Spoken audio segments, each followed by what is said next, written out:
I Am That. Talks with Sri Nisargadatta Maharaj. Chapter 19.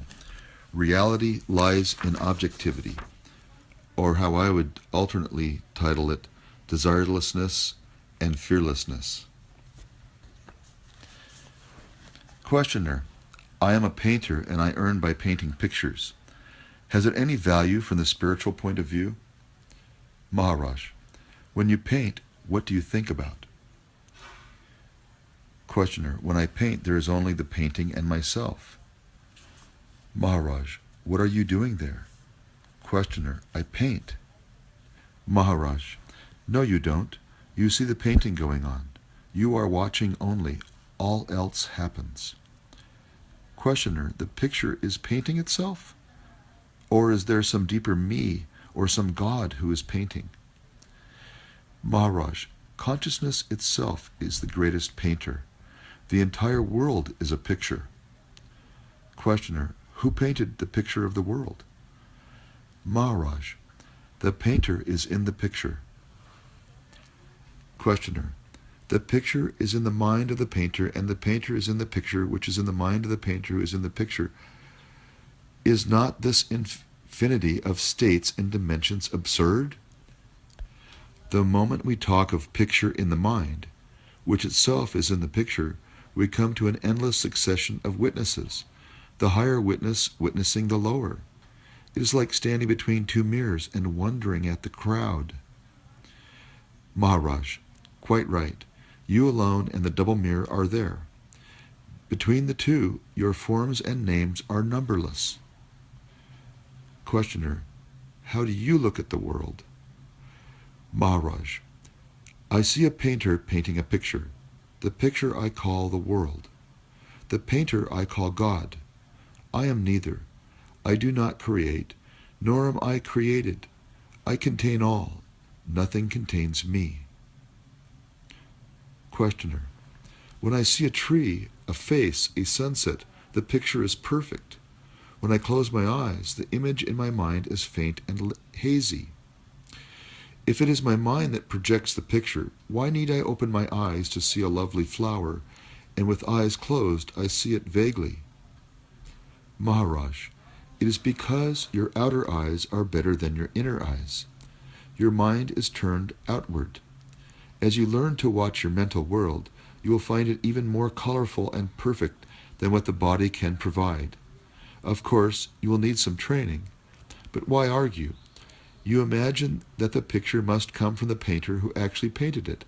All the time you look for origins and causes. Causality is in the mind only. Memory gives the illusion of continuity, and repetitiveness creates the idea of causality. When things repeatedly happen together, we tend to see a causal link between them. It creates a mental habit, but a habit is not a necessity. Questioner: you have just said that the world is made by God. Maharaj: remember that language is an instrument of the mind. It is made by the mind, for the mind.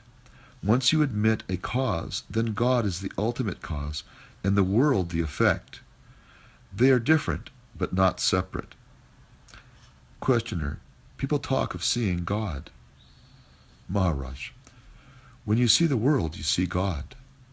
There is no seeing God apart from the world. Beyond the world, to see God is to be God. The light by which you see the world, which is God, is the tiny little spark, I am, apparently so small, yet the first and last in every act of knowing and loving. Questioner: must I see the world to see God? Maharaj: how else? No world, no God. Questioner: what remains? Maharaj: you remain as pure being. Questioner: and what becomes of the world and of God? Maharaj: pure being. Questioner: is it the same as the great expanse? Maharaj: you may call it so. Words do not matter, for they do not reach it. They turn back in utter negation. Questioner: how can I see the world as God? What does it mean to see the world as God? Maharaj, it is like entering a dark room. You see nothing. You may touch, but you do not see. No colors, no outlines. The window opens and the room is flooded with light. Colors and shapes come into being. The window is the giver of light, but not the source of it. The sun is the source. Similarly, matter is like the dark room, consciousness the window, flooding matter with sensations and perceptions, and the supreme is the sun, the source both of matter and of light. The window may be closed or open, the sun shines all the time. It makes all the difference to the room, but none to the sun. Yet all this is secondary to the tiny little thing which is in the I Am. Without the I Am, there is nothing. All knowledge is about the I Am. False ideas about this I Am lead to bondage. Right knowledge leads to freedom and happiness.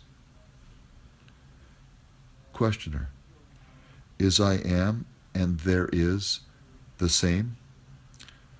Maharaj, I Am denotes the inner. There is the outer. Both are based on the sense of being. Questioner, is it the same as the experience of existence? Maharaj, to exist means to be something, a thing, a feeling, a thought, an idea. All existence is particular. Only being is universal, in the sense that every being is compatible with every other being. Existences clash. Being, never. Existence means becoming, change, birth, death, and birth again, while in being there is silent peace. Questioner, if I create the world, why have I made it bad? Maharaj, everyone lives in his own world. Not all the worlds are equally good or bad. Questioner, what determines the difference? Maharaj, the mind that projects the world, colors it its own way. When you meet a man, he is a stranger. When you marry him, he becomes your own self. When you quarrel, he becomes your enemy. It is your mind's attitude that determines what he is to you. Questioner, I can see that my world is subjective. Does it make it also illusory? Maharaj, it is illusory as long as it is subjective, and to that extent only. Reality lies in objectivity. Questioner, what does objectivity mean? You said the world is subjective, and now you talk of objectivity. Is not everything subjective? Maharaj, everything is subjective, but the real is objective. Questioner, in what sense? Maharaj, it does not depend on memories and expectations, desires and fears, likes and dislikes. All is seen as it is. Questioner, is it what you call the fourth state? Maharaj, call it as you like. It is solid, steady, changeless, beginningless and endless, ever new, ever fresh. Questioner, how is it reached? Maharaj, desirelessness and fearlessness will take you there.